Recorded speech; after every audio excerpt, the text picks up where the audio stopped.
السلام علیکم ورحمۃ اللہ وبرکاتہ۔ الحمد للہ الذی ہدانا لدینہ القویم ومن علینا ببعثۃ النبی الکریم، اما بعد، اعوذ باللہ من الشیطان الرجیم، بسم اللہ الرحمن الرحیم۔ وَقَضَى رَبُّكَ أَلَّا تَعْبُدُوا إِلَّا إِيَّاهُ وَبِالْوَالِدَيْنِ إِحْسَانًا إِمَّا يَبْلُغَنَّ عِندَكَ الْكِبَرَ أَحَدُهُمَا أَوْ كِلَاهُمَا فَلَا تَقُل لَّهُمَا أُفٍّ وَلَا تَنْهَرْهُمَا وَقُل لَّهُمَا قَوْلًا كَرِيمًا وَاخْفِضْ لَهُمَا جَنَاحَ الذُّلِّ مِنَ الرَّحْمَةِ وَقُل رَّبِّ ارْحَمْهُمَا كَمَا رَبَّيَانِي صَغِيرًا۔ صدق اللہ العظیم۔ یاد رکھو یہ نصیحت ہے، فرض ماں باپ کی اطاعت ہے، نہ کرو تم ان کو کبھی ناخوش، ان کے قدموں کے نیچے جنت ہے۔ صدر محترم، حاضرین مجلس، میں نے آپ حضرات کے سامنے ابھی سورہ بنی اسرائیل کی جو آیت کریمہ تلاوت کی ہے، اس کا ترجمہ یہ ہے اور حکم دیا ہے آپ کے رب نے کہ تم اللہ کے سوا کسی کی عبادت نہ کرو اور والدین کے ساتھ اچھا سلوک کرو۔ اگر تمہارے سامنے تمہارے والدین میں سے کوئی یا دونوں بڑھاپے کی عمر کو پہنچ جائے تو ان کو اف بھی نہ کہنا اور ان کو نہ جھڑکنا اور ان سے نرم بات کہنا اور ان کے آگے عاجزی کا بازو جھکا دو اور کہو کہ اے میرے پروردگار ان دونوں پر رحم فرما جیسا کہ انہوں نے مجھ کو چھوٹے سے پالا پوسا پرورش کیا۔ حضرات، اس آیت کریمہ میں اللہ تعالیٰ نے ماں باپ کے حقوق کو بیان کیا ہے، لیکن یہی ایک آیت نہیں ہے بلکہ قرآن میں دیگر مقامات پر بھی یہی احکام موجود ہے۔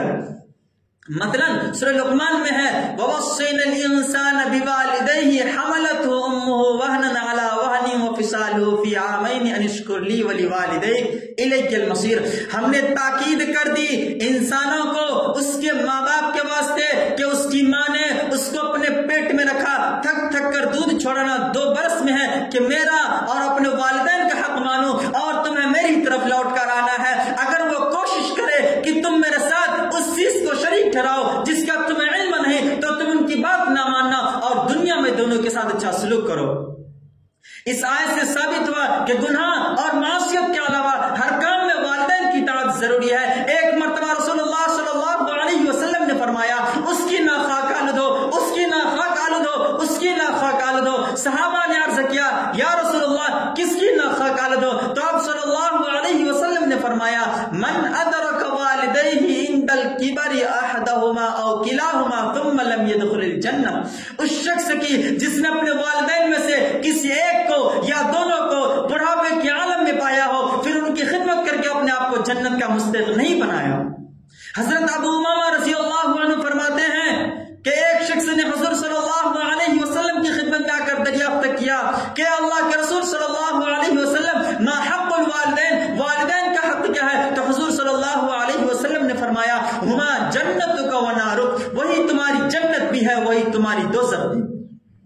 مطلب یہ ہے کہ اگر تم ان کے ساتھ فرما برداری کرو گے تو جنت کے حقدار بن جاؤ گے اور اگر تم ان کے ساتھ برا سلوک کرو گے تو جہنم میں جلو گے۔ ایک مرتبہ رسول اللہ صلی اللہ علیہ وسلم نے فرمایا کہ جو نیک اولاد اپنے ماں باپ کو محبت کی نظر سے دیکھے اللہ تعالیٰ اس کو ہر نظر کے بدلے ایک حج مبرور کا ثواب عطا فرماتا ہے۔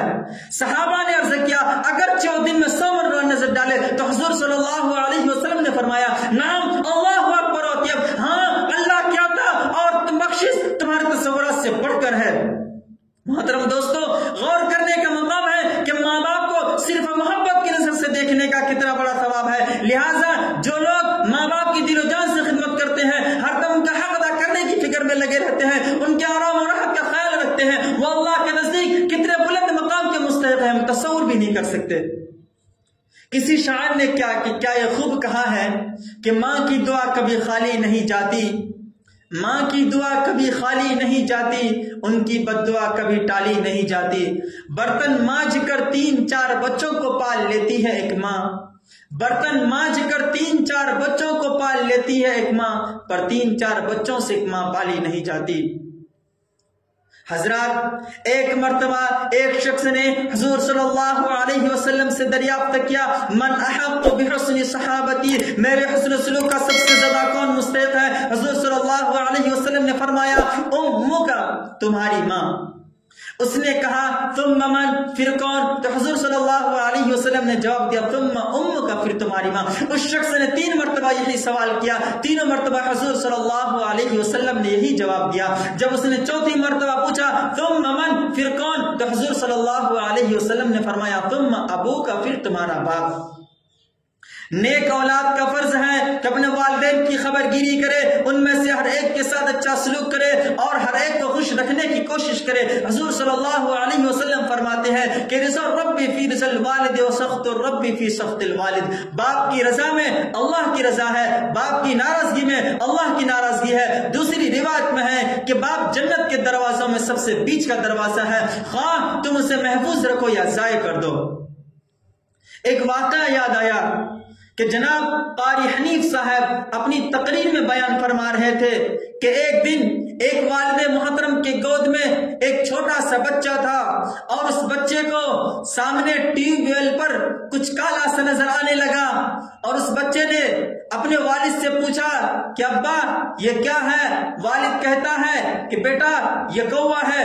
بچہ پھر پوچھتا ہے کہ ابا یہ کالا کیا ہے؟ تو والد محترم سمجھا کر کہتا ہے کہ بیٹا یہ کوا ہے، یہ کالا ہوتا ہے، یہ کائیں کائیں کرتا ہے۔ جب کچھ عرصہ گزر گیا اور والد محترم کا بینائی کم ہو گیا تو اس والد محترم کو ایک دن کچھ کالا سا نظر آنے لگا اور تو والد محترم اسی بچے سے پوچھتا ہے کہ بیٹا یہ کیا ہے؟ تو بیٹا کہتا ہے کہ بڈھا تجھے دکھتا نہیں، یہ کوا ہے۔ اتنے میں والد محترم کی آنکھوں کے آنسو جاری ہو جاتا ہے اور کہتا ہے دل میں کہ ہائے افسوس کہ تم اپنے بچپنے کی زندگی کو بھلا بیٹھے۔ کسی شاعر نے کیا یہ خوب کہا ہے کہ اے رات تو مجھے میری ماں کی طرح گود میں لے لے، اے رات تو مجھے میری ماں کی طرح گود میں لے لے، دن بھر کی مشقت سے بدن ٹوٹ رہا ہے۔ بزرگوں اور دوستوں، والدین کی خدمت گزاری صرف آخرت کے اجر و ثواب کا ذریعہ نہیں بلکہ دنیا میں بھی رحمت الہی کا سبب ہے۔ بخاری اور مسلم میں ہے کہ ایک مرتبہ حضور صلی اللہ علیہ وسلم نے 3 آدمیوں کا واقعہ بیان فرمایا۔ تینوں آدمی کہیں جا رہے تھے، راستے میں بارش ہونے لگی، بارش سے بچنے کے لیے تینوں غار میں چھپ گئے۔ غار ایک پہاڑ کے نیچے واقع تھا۔ موسلادھار بارش میں پتھر کی بھاری چٹان اوپر سے پھسل کر غار کے منہ پر گری، غار کا منہ بند ہو گیا اور یہ تینوں اس میں قید ہو کر رہ گئے۔ چٹان اتنی بھاری تھی کہ تینوں مل کر اس کو بھی ہٹا نہیں سکتے تھے۔ بڑی مصیبت کی گھڑی تھی، غار کا منہ اس طرح بند ہو گیا کہ باہر کی کوئی چیز نظر نہ آتی تھی۔ تینوں نے اللہ کو یاد کیا اور ایک دوسرے سے کہا کہ ہم میں سے ہر ایک اپنا کوئی ایسا نیک عمل یاد کرے جس نے خالص اللہ کی رضامندی کے لیے کیا ہو، اور ہر ایک اپنے اسی عمل کا حوالہ دے کر اللہ سے دعا کرے کہ شاید اللہ ہماری مشکل کو حل فرما دے اور یہ چٹان غار کے منہ سے ہٹ جائے۔ ان میں سے ایک نے کہا اے اللہ میرے بوڑھے ماں باپ تھے اور میرے چھوٹے چھوٹے بچے بھی تھے، میں بکریاں چرا کر ان سب کی خبر گیری کرتا تھا۔ جب میں شام کو واپس آتا تو دودھ دو کر سب سے پہلے اپنے والدین کو پلاتا، پھر اپنے بچوں کو۔ میں ایک دن بکریاں چراتے ہوئے دور نکل گیا تھا، جب واپس آیا تو رات ہو چکی تھی، میرے والدین سو چکے تھے۔ میں نے اپنی عادت کے مطابق دودھ دوہا اور دودھ کا برتن لے کر والدین کے سرانے کھڑا رہا۔ مجھے یہ بھی پسند نہیں تھا کہ والدین کو جگاؤ اور ان کی نیند میں خلل ڈالو، اور یہ بھی پسند نہیں تھا کہ والدین سے پہلے اپنے بچوں کو پلا دو۔ بچے بھوک کے مارے میرے قدموں کے پاس روتے اور چیختے رہے، مگر میں نے انہیں دودھ نہ پلایا اور ماں باپ کے سرانے دودھ کا برتن لیے کھڑا رہا یہاں تک کہ صبح ہو گئی۔ اے اللہ اگر تو جانتا ہے کہ میں نے یہ کام صرف تیری رضا کے لیے کیا تھا تو اس چٹان کے صغار سے اتنا ہٹا دے کہ آسمان نظر آنے لگے۔ چنانچہ اللہ تعالیٰ نے اس کی دعا قبول فرمائی اور چٹان اتنی کھسک گئی کہ آسمان نظر آنے لگا۔ دوسرے نے کہا اے اللہ میری ایک چچا زاد بہن تھی جس سے میں محبت کرتا تھا، ایسی شدید محبت جیسی مرد عورت سے کرتا ہے۔ میں نے اسے اپنی خواہش پوری کرنے کے لیے کہا تو اس نے جواب دیا اگر میں اسے 100 دینار لا کر دے دوں تو میری خواہش پوری کر دے گی۔ چنانچہ میں نے محنت اور کوشش کر کے 100 دینار جمع کیے اور اسے لا کر دیے، وہ میری خواہش پوری کرنے کے لیے تیار ہو گئی، مگر عین وقت پر اس نے کہا کہ اللہ کے بندے اللہ سے ڈر اور یہ حرکت نہ کر۔ چنانچہ میں فوراً وہاں سے اٹھ گیا۔ اے اللہ اگر تو جانتا ہے میں نے یہ کام صرف تیری رضا کے لیے کیا تھا تو اس چٹان کے صغار سے ہٹا دے۔ اللہ تعالیٰ نے اس شخص کی بھی دعا قبول فرمائی اور چٹان کچھ اور ہٹ گئی۔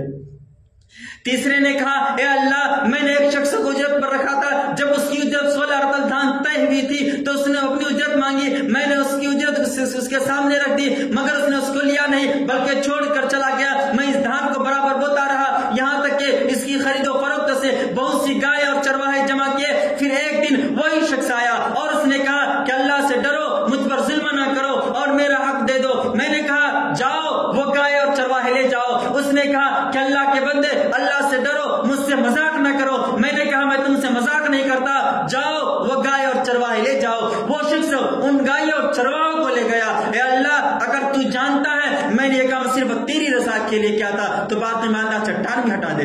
اللہ تعالیٰ نے اس کی بھی دعا قبول فرمایا اور یہ چٹان غار کے منہ سے ہٹ گئی اور تینوں صحیح سالم باہر نکل آئے۔ محترم حضرات، یہ ہے ماں باپ کے ساتھ حسن سلوک اور اعمال صالحہ کی برکت کہ اللہ نے دنیا میں بھی کتنی بڑی مصیبت سے نجات عطا فرمائی۔ آئیے ہم سب مل کر دعا کریں کہ اللہ تعالیٰ ہم سب لوگوں کو اپنے والدین کا فرما بردار اور اطاعت شعار بنائے اور اعمال صالحہ کی دولت عطا فرمائے، آمین۔ میں ایک شعر کے ساتھ اپنی تقریر کو ختم کرنا چاہتا ہوں۔